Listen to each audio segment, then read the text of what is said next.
Bonjour, derrière moi la future gare multimodale. Alors une gare multimodale, ce sont des TER, ce sont des TGV, c'est aussi l'accès aux bus, les lignes chrono, les lignes A et C, également les lignes secondaires 1 et 2, c'est aussi le covoiturage, l'autopartage, la location de vélos, 500 vélos dans la vélostation, c'est aussi bien évidemment la partie location de voitures. C'est tout ce que vous aurez à partir de la rentrée 2019 qui permettra aux 3 500 000 passagers par an d'avoir une infrastructure qui répond à leurs besoins et à leurs attentes du quotidien.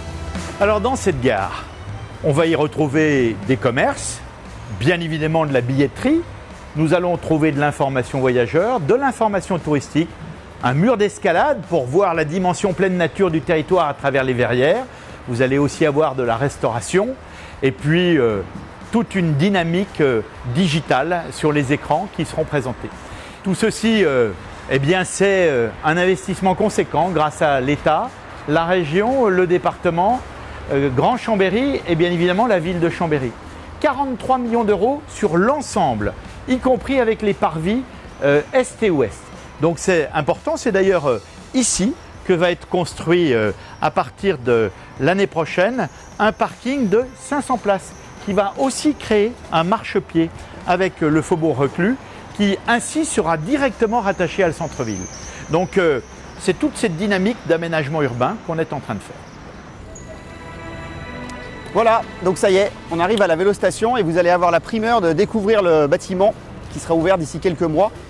Et on va avoir sur Chambéry, vous allez avoir sur Chambéry la plus fonctionnelle vélostation de la région Auvergne-Rhône-Alpes, c'est sûr.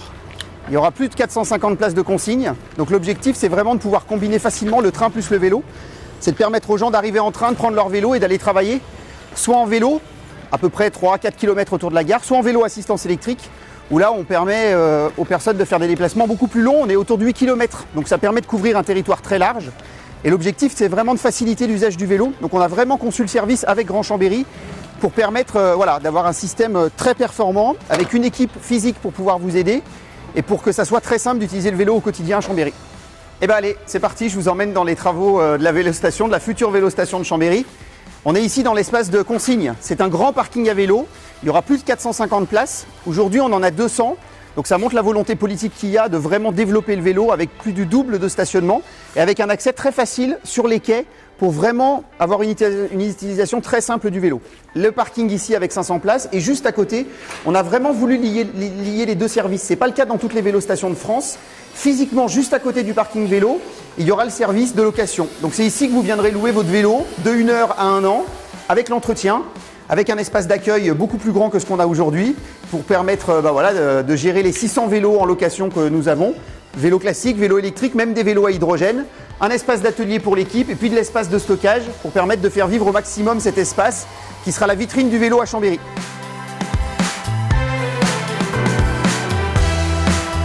Aujourd'hui, on est en train de construire la future gare de Chambéry. Donc ce sera un bâtiment de 75 mètres de long par 21 mètres de large et 14 mètres de haut.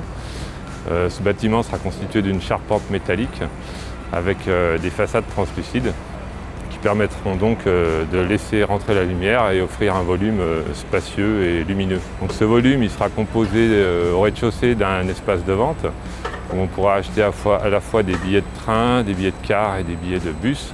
De nombreux commerces puisqu'on a une surface capable de 400 mètres carrés pour les futurs commerces. Donc la particularité de ce projet, c'est qu'avant de construire la nouvelle gare, il a fallu démolir partiellement l'ancienne. Ça a demandé des études et des travaux particuliers, puisque comme vous pouvez le constater, on est dans un périmètre très contraint.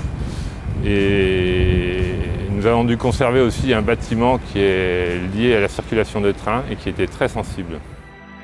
Un plateau de bureau en pleine activité, en montage de cloisons, en tuyauteurs qui sont en train de commencer à tirer les réseaux pour, dans tous les étages, commencer à distribuer les bureaux que nous livrons pour le mois de novembre. Donc c'est une phase importante qui est en cours en ce moment.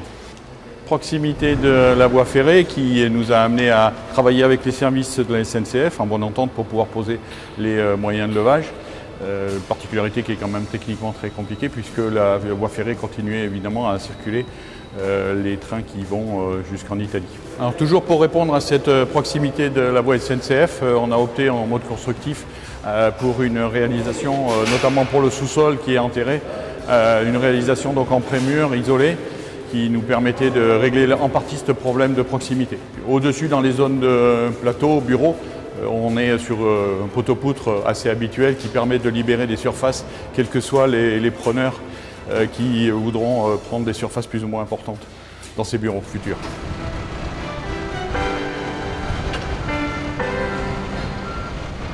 La place de la gare telle qu'on la connaît va beaucoup changer. La circulation en elle-même de la voie des bus va rester au même endroit. Par contre, on va apporter beaucoup de végétalisation. On va avoir un nouveau revêtement en béton désactivé avec des perspectives qui se feront pour permettre le passage des piétons depuis le centre de la ville jusqu'à l'entrée de la gare. Les travaux sont prévus de démarrer en septembre de cette année et devraient se terminer au printemps 2019.